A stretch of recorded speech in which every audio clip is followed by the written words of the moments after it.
Fast food locations have been increasing in the United Kingdom over the last few years. We have seen popular American food chains such as Wendy's, Taco Bell and Popeyes take over the UK market. Although this may seem like a great thing for UK foodies, it is most definitely not. The country has seen a rise in childhood obesity, coincidentally at the same time the UK market is being taken over. In this documentary, we will be looking at how these companies use their marketing to influence our eating behaviours. One important study that I found was published by BMC Public Health, and they reported that consumption of fast food was highest across countries exposed to marketing more than or equal to twice a week, and less than or equal to once a week to those who were not exposed to any marketing at all. I had a conversation with marketing expert Dr. Connie Mack, where she gives an insight into the marketing world and how it works. Again, but it always goes back to some basic principles. For example, your target audience, the positioning. So all these will also affect how they shape their advertisement, even the color scheme. So just now you mentioned about the colors. So some of course for young people, if their audience are the young people who look for energetic things, and also when they want to promote a kind of speed and in their delivery. So if you're using more calm and more pastel kind of colors, you cannot deliver that kind of speed. Right, so colors sometimes are also affecting our emotion. There are many ways in which fast food companies market their products to entice the general population to eat them, whether it's the desirability of the food or how quick the customer receives it. However, many people do not know how bad this food really is for you. Here is Jo Smith, a nutritionist, to explain the effects of eating these foods frequently. However, due to client confidentiality, her face cannot be shown on camera.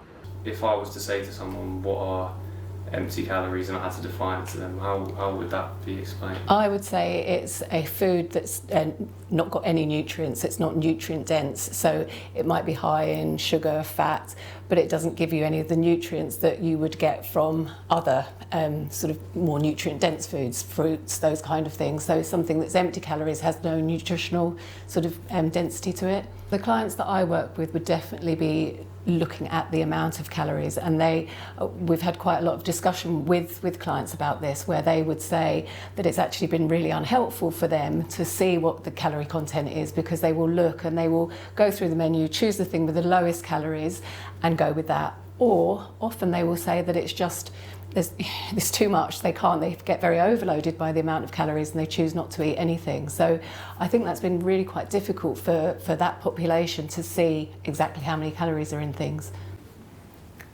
After speaking to our nutritionist expert, I thought it would be a good idea to give a visual on the ingredients that are inside of these products. So on the right here, I have a milkshake from a well-known fast food company. And on the left, a simple bag of Silver Spoon granulated sugar. Let's see how much sugar is inside one of these shakes.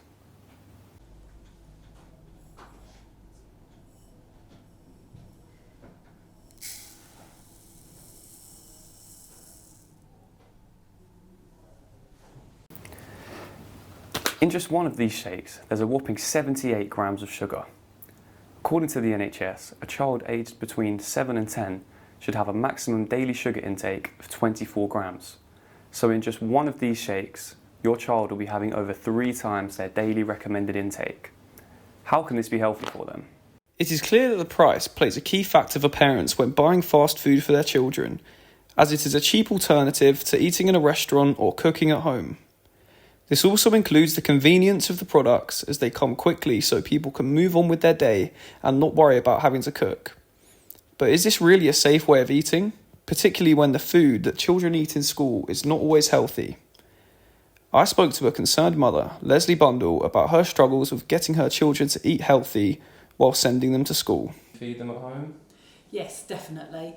At school, I believe it's generally breaded, what I would consider brown food. Breaded goujons, breaded fish, lots of chips.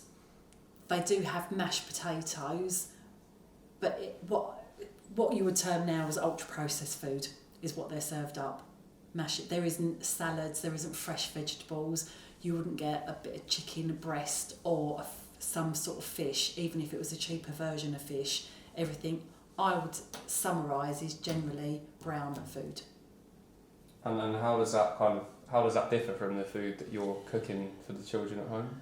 Well, at home, I always like to make sure when they're having lunch, when they're having dinner, even for breakfast there'll be a piece of fruit with breakfast. At lunch there'll be a salad. If I'm doing them a sandwich, there'll be a piece of cucumber or maybe some tomatoes on the side, some cut up carrot sticks, some grapes, something fresh to go with whatever I'm serving. For dinner, I would always freshly cook them something every night. Yes, of course, on occasion, there'll be your chicken goujons or chicken nuggets. The children like them, but you can always serve up something like sweet potato fries, so they're still getting vegetables inside them. Generally, I will always try and make sure there's a salad or fruit or vegetable with each meal that I serve them. And if it's speed food, baked beans is always a good option.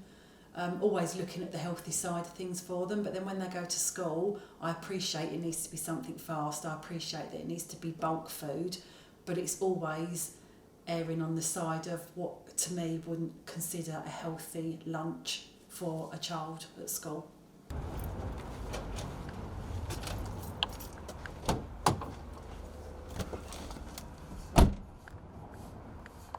A negative relationship with food can be harmful for children, making them want to only eat fast food or not eat any food at all, which is obviously a problem for parents. So I'm going to take a drive to see food psychologist and nutritionist Rebecca Wakefield to get a better understanding of how the children's mind works when coming to food. Significantly, it's really important that children get a varied diet and that they have lots of different nutrients in what they're eating. So that's a combination of healthy fats, because healthy fats effectively build our brains, and if we don't have those, then we don't have good functioning healthy brains that work well. Please edit that out. And we also need lots of colour and plants in our diet to help reduce any inflammation that can impact on the way our brain works. So it's really important that children get a good variety of different nutrients in their diet. And talking about kind of the nutrients, of course, like fast food generally has quite a lot of fat in it, and you spoke just then about kind of healthy fats. So what kind of the negative health benefits of frequently eating bad fats, would you say? Classic junk foods are usually high in saturated and trans fats. So trans fats are fats that have been damaged, whereas healthy fats are unsaturated. They're things that can be found in nuts and seeds and fish oils, which not really many children tend to eat a lot of those in their diets. Another important element of food marketing today is social media. According to a study published in the International Journal of Environmental Research and Public Health, unhealthy food marketing makes 10.95 to 17.5 digital impressions on UK children each year. Social media marketing consists of frequent posting, as well as using reviews to entice people to go out to restaurants and try the food that is being shown to them. Ads like this from popular noodle brand Pot Noodle are trying to promote an unhealthy lifestyle.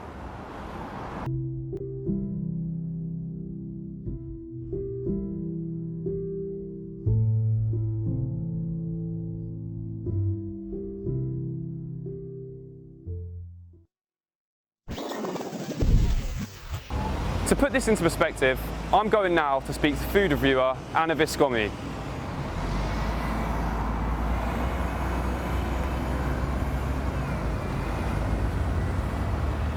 I find that as a food reviewer, the influence we have is definitely noticeable. I have seen many people visit the places that I have reviewed.